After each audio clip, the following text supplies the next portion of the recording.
Jangan lupa untuk subscribe YouTube channel Metro TV News dan nyalakan notifikasinya.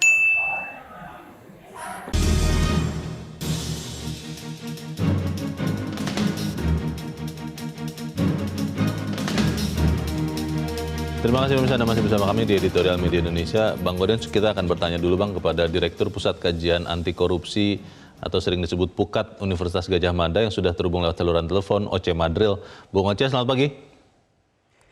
Selamat pagi Bung Leo, selamat pagi Bang. Ya, Bung Oce, kita senang dengan kinerja kepolisian dalam hal ini yang berhasil menangkap Joko Chandra yang sudah sempat kabur ke Malaysia dan ini akan diproses.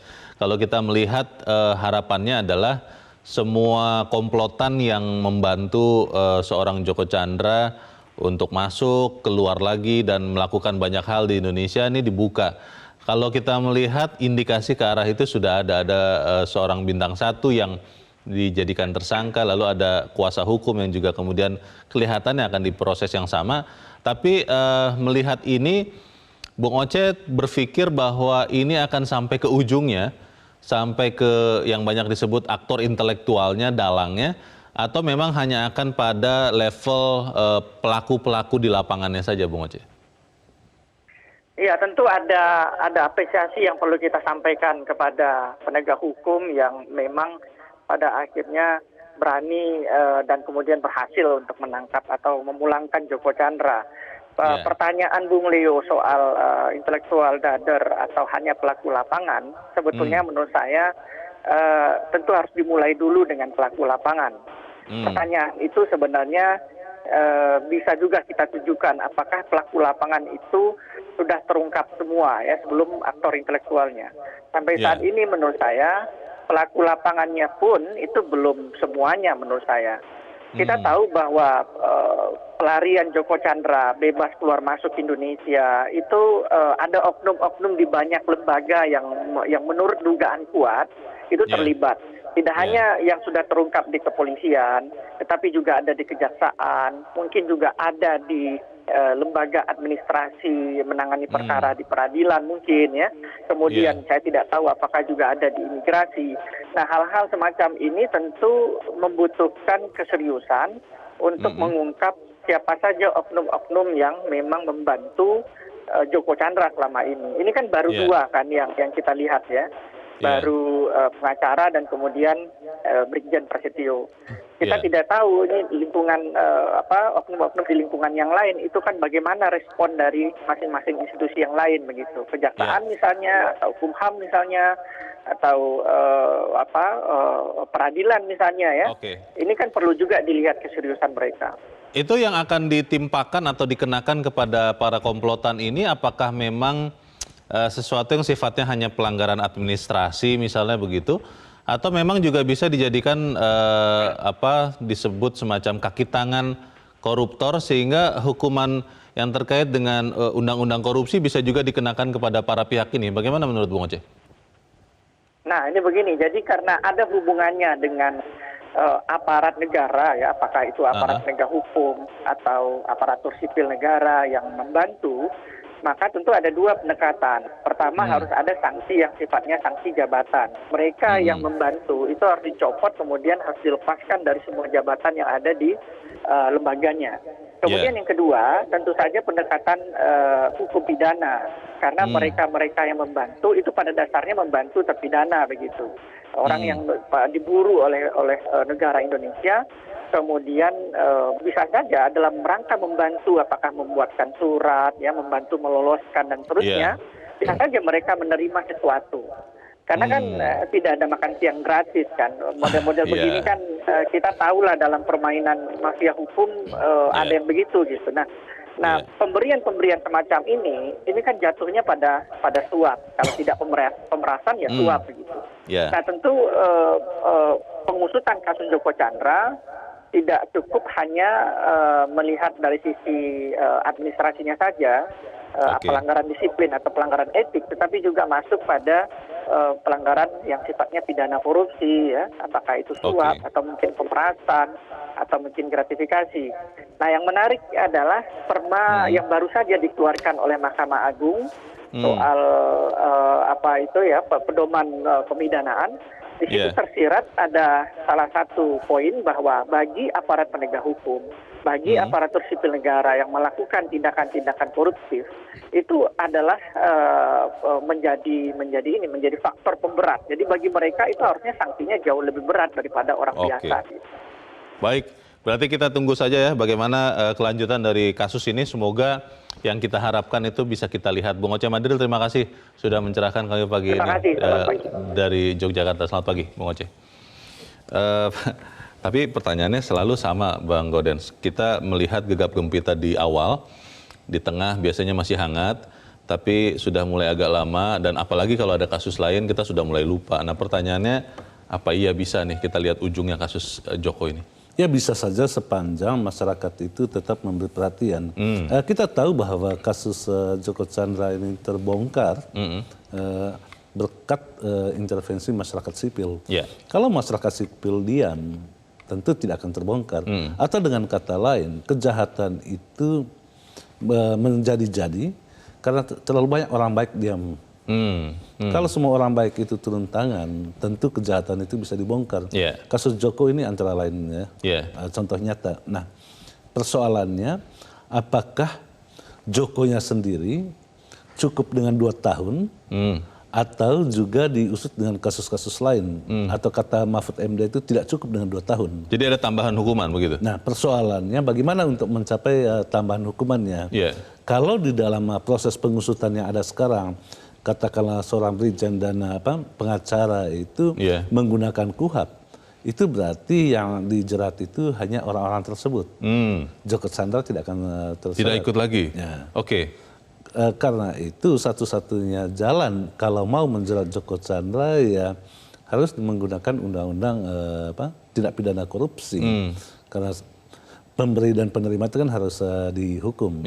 Nah pertanyaannya apakah kemudian para pihak yang diduga kuat menerima sesuatu dalam proses membantu Joko Chandra bergerak ini juga akan bercerita begitu Bang? Kan biasanya yang seperti ini ya sudahlah pasang badan sajalah, kita tidak akan cerita yang sesungguhnya. Bagaimana Bang? Ya tentu asumsi dasar itu sangatlah melawan akal sehat.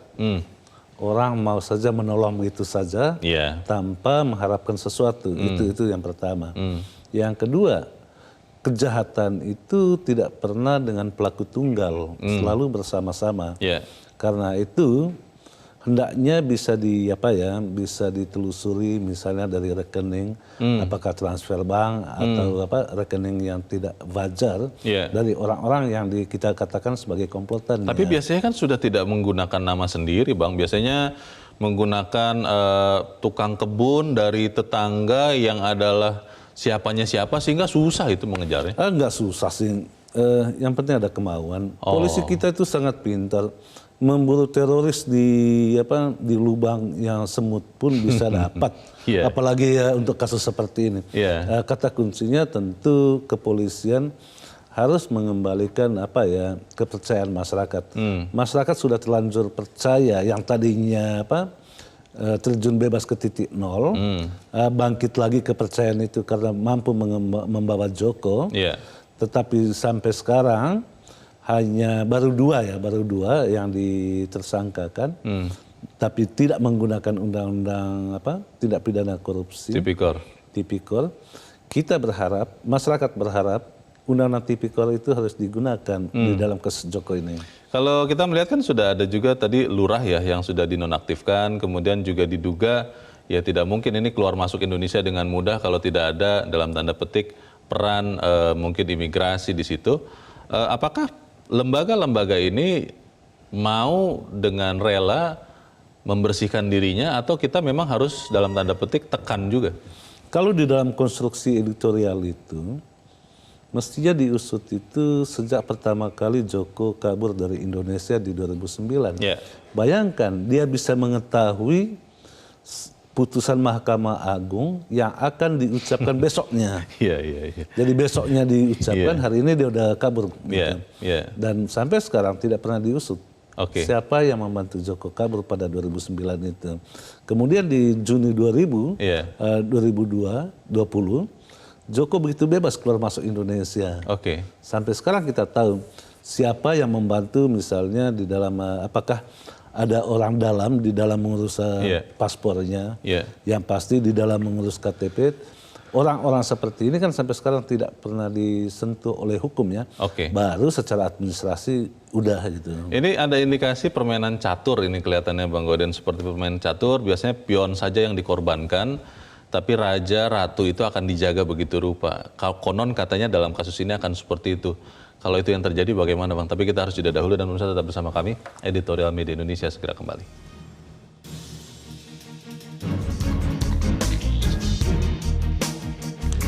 Terima kasih bisa Anda masih bersama kami di Editorial Media Indonesia. Bang Goden, sebelum kita cari tahu apakah nanti yang disebut Bung Oce intelektual dader itu bisa ketangkap, kita akan coba tanyakan dulu bagaimana pendapat dari masyarakat pemirsa Metro TV. Kita sudah terhubung saat ini dengan pemirsa Metro TV di Bekasi, Jawa Barat. Ada Pak Ondo Silitonga. Pak Ondo, selamat pagi.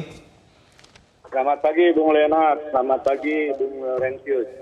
Selamat pagi. Bagaimana Pak Ondo? Ini kita gembira nih Joko Chandra bisa ditangkap lagi, tapi pertanyaannya adalah apakah akan berhenti akibat atau sanksi pidana itu pada para oknum yang membantunya di lapangan, atau memang kita bisa melihat jeratan hukum itu akan sampai kepada aktor intelektualnya. Menurut Pak Ondo seperti apa Pak? Harusnya itu sampai kepada aktor intelektualnya. Saya tidak tahu persis. Sepertinya pasti ada arahnya ke sana. Dan saya setuju harusnya komplotan tersebut dihukum berat. Karena biasanya oknum-oknum terutama yang dari kepolisian, kejaksaan, imigrasi, Pemda, dan pengacara, itu mereka sebelum menduduki jabatan sudah disumpah. Kemudian mereka itu penegak hukum, bukan malah membengkokkan hukum. Mereka melayani melindungi masyarakat, bukan melayani melindungi koruptor. Jadi harus tebal harusnya hukumannya. Kemudian jangan hukuman disiplin aja Pak, karena ini harus dipecat. Bila ada pidananya, mereka harusnya dihukum berat karena mereka itu adalah pelaku-pelaku yang harusnya meluruskan hukum. Dan harus transparan, karena saya sebagai rakyat pengen tahu ini benar nggak, jangan hanya diberhentikan dari jabatan. Contoh satu Mas, di Singapura itu bila sopir melanggar lalu lintas, izin mengemudinya dicabut seumur hidup. Harusnya polisi atau pejabat-pejabat tersebut, tahu saya PNS itu kalau hukumannya di bawah 4 tahun masih bisa jadi PNS lagi atau jadi polisi lagi atau jadi apa lagi. Harusnya itu sudah dicabut semua hak-haknya menjadi PNS. Demikian juga pengacara harusnya dicabut izin pengacaranya kalau dia memang melanggar pidana. Pertanyaan saya terakhir, karena saya agak kecewa kalau koruptor sebesar itu hanya 2 tahun. Harusnya ada pasal yang menjerat hukum pidana bagi orang yang melarikan diri sebelum dieksekusi. Mungkin itu bisa, saya nggak tahu itu pasal itu ada nggak. Kalau itu ada, Joko itu bisa kena di situ lagi. Jadi jangan hanya pembantunya saja gitu loh. Baik, terima kasih Pak Ondo Silitonga sudah berpendapat dari Bekasi, Jawa Barat. Selamat pagi Pak. Di belakang Pak Ondo ada Pak Ihwan di Jember, Jawa Timur. Pak Ihwan, selamat pagi. Selamat pagi Bang Leo dan Bang Gaudien. Selamat pagi. Silakan Pak. Kalau hukum itu merupakan pemahaman nilai norma yang dipaksakan kepada benda dan manusia agar berjalan sesuai tujuan utama kodrati, maka ini menyangkut masalah moralitas dan hukum positif. Dan ini tidak boleh cerai, apalagi kemudian berselingkuh dengan politikus elit politik birokrat yang nakal. Ditambah lagi dengan konglomerat yang dermawan tapi buruk. Nah, kalau itu terjadi, maka hukum itu bukan balas dendam, tapi penjeraan. Dan untuk jerai itulah, maka yang jadi masalah adalah the man behind the gun. Walaupun sistem hukumnya yaitu substansi, struktur, dan kulturnya bagus, lagi-lagi kepada itu. Jadi kalau Joko Chandra dengan komplotannya ini bisa dilacak sampai kena pada aktor intelektualnya, hebat. Tapi pengalaman membuktikan tidak begitu kita selama ini. Peristiwa besar seperti Jiwasraya dan sebagainya sampai BLB ini, itu luar biasa itu hancur negara kalau begitu dibiarkan. Oleh sebab itu political will dari aparat penegak hukum, kemudian birokrat sampai yang tertinggi, kemudian lagi elit politik. Partai-partai itu jangan cuma diam, tapi harus berbuat banyak. Bagaimana dia, apalagi DPR, Nah, itulah sebabnya maka tergantung kepada bagaimana political will dari mereka sampai dari struktur yang bagus. Saya kira terima kasih begitu. Baik, terima kasih Pak Iwan di Jember, Jawa Timur. Selamat pagi Pak. Di belakang Pak Iwan ada Pak Bambang Saptono di Surakarta, Jawa Tengah. Pak Bambang, selamat pagi. Selamat pagi Metro TV dan selamat pagi saudaraku bangsa Indonesia. Selamat pagi Pak, silakan Pak Bambang. Masyarakat pasti sangat menginginkan bahwa kasus kejahatan Joko Chandra yang melibatkan oknum-oknum pejabat ini diusut tuntas dan untuk diungkap secara transparan seperti yang dijanjikan oleh Kapolri Jenderal Idham Aziz. Nah, di sini Mas, kami justru melihat adanya diskriminasi antara buron penjahat kelas kakap Joko Chandra dibanding dengan buron kelas teri seperti copet, jambret, atau pencuri uang receh. Nah, kenapa tuh Pak? di mana Mas? Ya, kalau buron penjahat kelas teri itu biasanya kalau ketangkap bisa ditembak kakinya, bahkan kedua kakinya. Nah, tapi kalau buron penjahat kelas kakap seperti Joko Chandra ini kemarin malah justru tidak diapa-apakan, malah waktu naik pesawat itu pun tidak diborgol. Nah, kemudian yang menarik lagi Mas, ini padahal kan Joko Chandra ini sudah melarikan diri bertahun-tahun atau 11 tahun. Kemudian dia juga membuat kejahatan-kejahatan lagi setelah itu, termasuk dia membuat KTP dan lain sebagainya. Nah, kemudian yang menarik, ini tadi di editorial ada bahwa menyebutkan korupsi 100 miliar akan dibuih seumur hidup. Ini nanti tidak efektif Mas, karena apa? Koruptor-koruptor di Indonesia ini sudah punya ilmu tinggi. Nanti dia bisa mensiasatinya korupsi dengan kurang dari 100 miliar, misalnya kurang 100 ribu atau berapa. Dipecah-pecah begitu ya? Ini memang, memang koruptor di Indonesia ini memang benar-benar kerajingan. Terima kasih Mas. Baik, terima kasih Pak Bambang Saptono di Surakarta, Jawa Tengah. Kelihatannya sudah mulai hopeless juga nih, agak-agak ya. Kita masih mau mencoba mendengarkan pemirsa Metro TV di berikutnya di Curup, Bengkulu ada Pak Edward. Pak Edward, selamat pagi Pak. Selamat pagi Bung Nana. Ini momen bagi terbaik bagi polisi untuk mengaplikasikan tagline mereka problem dan terpercaya. Nah, ini yang terpercaya. Mudah-mudahan dari Kapolri dengan mengungkap kasus dari Joko Chandra ini itu akan membuka tabir semuanya. Kita tahu bahwa negara sudah sangat dirugikan untuk jemput Joko Chandra itu pakai pesawat terbang. Itu pikuk kacau bahalnya dunia persilaman di Indonesia gara-gara perilaku Joko Chandra yang bisa masuk Indonesia itu luar biasa. Saya ingin tahu, sebelum ini mau yang terbaik, langkah awal yang terbaik dari polisi. Baik, terima kasih Pak Edward. Mohon maaf agak kurang bagus sambungan komunikasi, tapi kami sudah menangkap promoter ya dari polisi harus diwujudkan. Terima kasih Pak Edward di Curup, Bengkulu. Selamat pagi. Kalau mendengar para pemirsa ini, Bang Gaudens masih punya pengharapan walaupun ya tadi agak juga kayak Pak Bambang Saptono itu tidak terlalu yakin juga begitu bagaimana ujungnya. Bagaimana nih Bang? Ya benar sekali Leo. Mungkin saatnya kita membenah secara keseluruhan hukum di negeri ini ya. Katakanlah awal kasus Joko Chandra. Ini kan orang bebas, dibebaskan oleh pengadilan. Kemudian kejaksaan naik kasasi. Mestinya PK itu adalah di dalam rumusan hukum itu kan PK itu haknya korban gitu, bukan hak negara. Negara tidak bisa PK, mestinya. Ini kan sudah terbalik-balik hukum ini. Karena itu memang kita harus membenahi hukum di hulunya. Nah, kemudian terkait dengan Joko Chandra dalam kasus pelariannya, yang sekarang ini terlihat arahnya itu lebih pada orang per orang. Joko Chandra belum disentuh. Kalau tidak diusut dengan kasus korupsi, undang-undang tipikor, Joko Chandra itu hanya 2 tahun. Hanya akan menjalankan hukuman yang sempat tertunda karena kabur itu? Iya. Oke. Tidak ada hukuman yang lain? Tidak ada hukuman lain. Meskipun seperti sekarang sudah kabur, keluar masuk, kemudian memperdaya sekian lembaga negara, tidak dihukum tambahan juga dengan itu? Tidak akan ada hukum tambahan. Sama seperti misalnya Gayus Tambunan lari kemana-mana gitu kan. kemudian ditangkap, diseret hukumnya itu hukum pokoknya. Sementara dalam kasus Joko Chandra, dia melarikan diri dalam status terpidana. Terpidana yang belum menjalani hukumannya.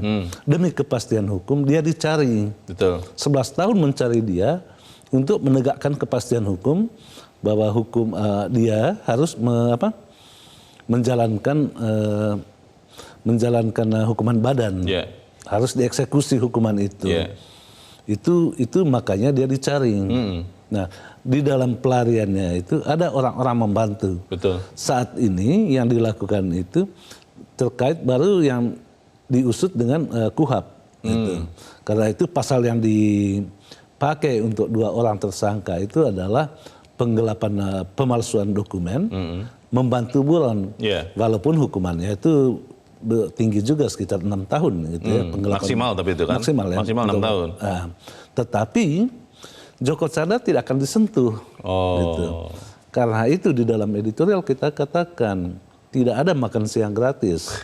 Tidak mungkin orang membantu buron lagi, apalagi pangkatnya bintang 1 misalnya, membantu begitu saja tanpa ada sesuatunya. Bintang 1 dan mungkin pejabat-pejabat yang lain di lembaga lain yang tidak punya bintang itu, Bang. Betul. Karena itu harus diusut dengan undang tindak pidana korupsi, sehingga yang memberi dan yang menerima itu dua-duanya bisa kena.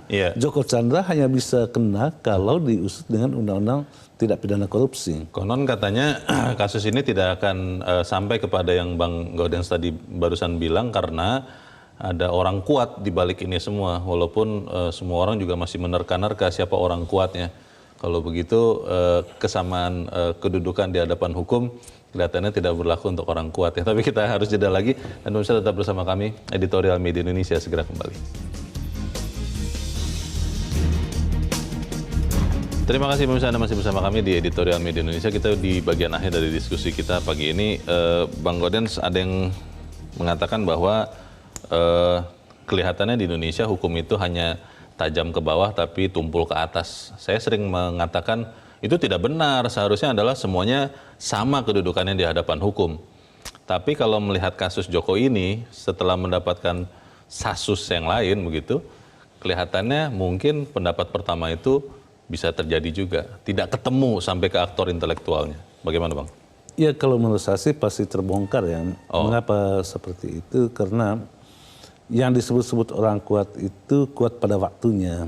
Kuat pada waktunya? Pada waktu itu ya kuat. Gitu. Tentu sekarang tidak kuat lagi. Ini kan kasus dari 2009 kan.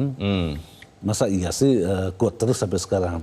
Kalau kekuatan itu dipahami sebagai kekuasaan. Tentu kekuasaan sudah berganti.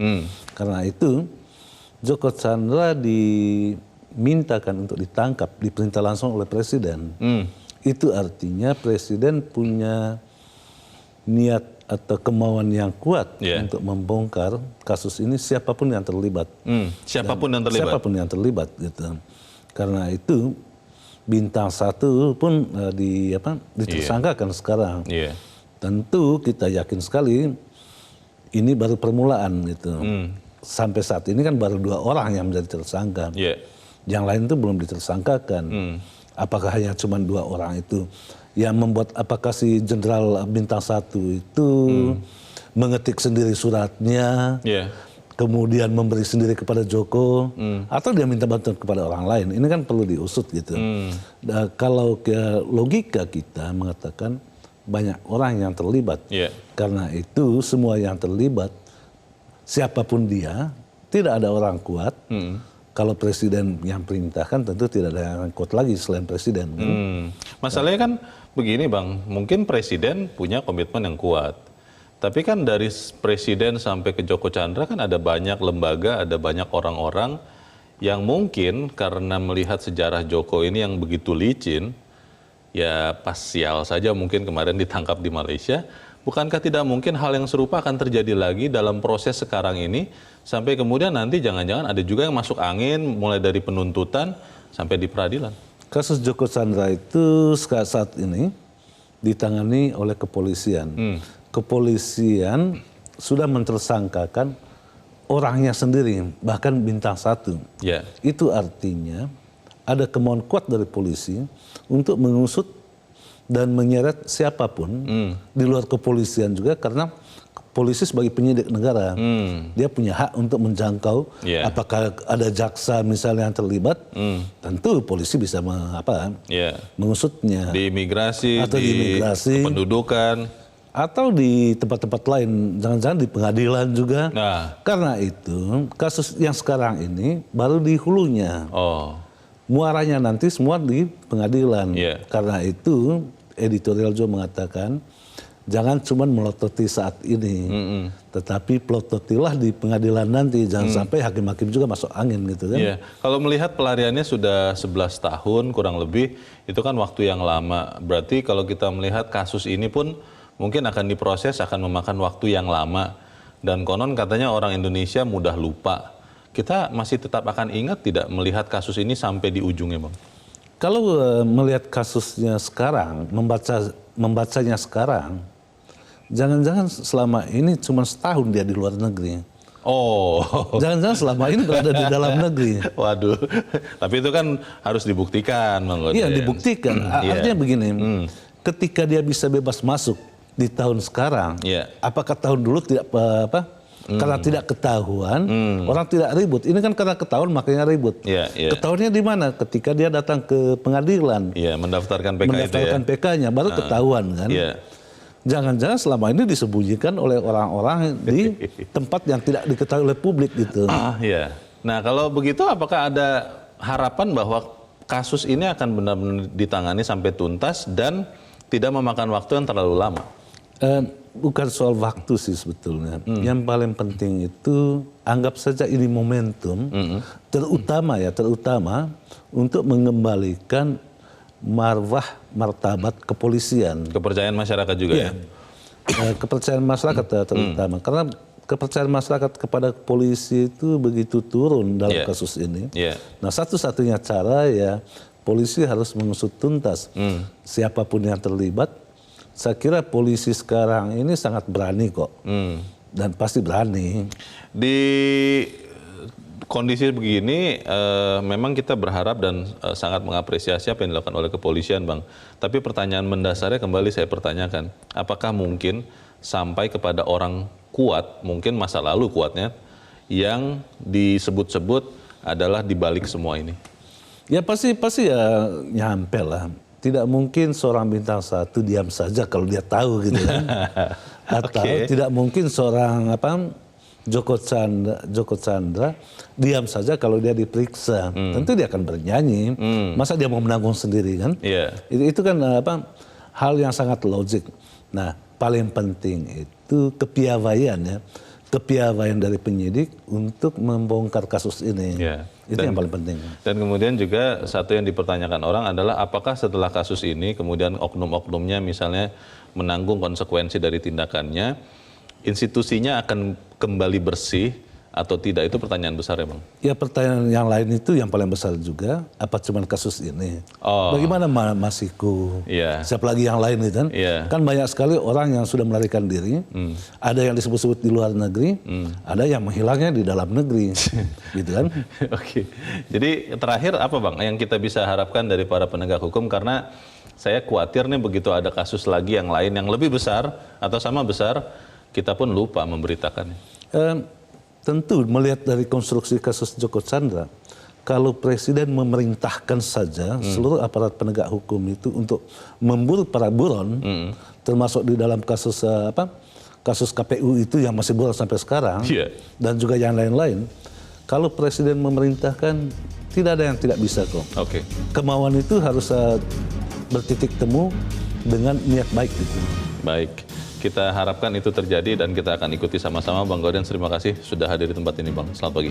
Pagi, loh. Pemirsa, kita percaya kepolisian serius mengusut tuntas kasus Joko Chandra termasuk dugaan korupsinya. Karena itu, publik juga perlu diajak untuk bersabar sambil terus ikut proses hukumnya. Jangan sampai setelah masuk ke pengadilan proses hukumnya malah masuk angin. Saya Leonard Samosir, terima kasih Anda sudah menyaksikan. Selamat pagi.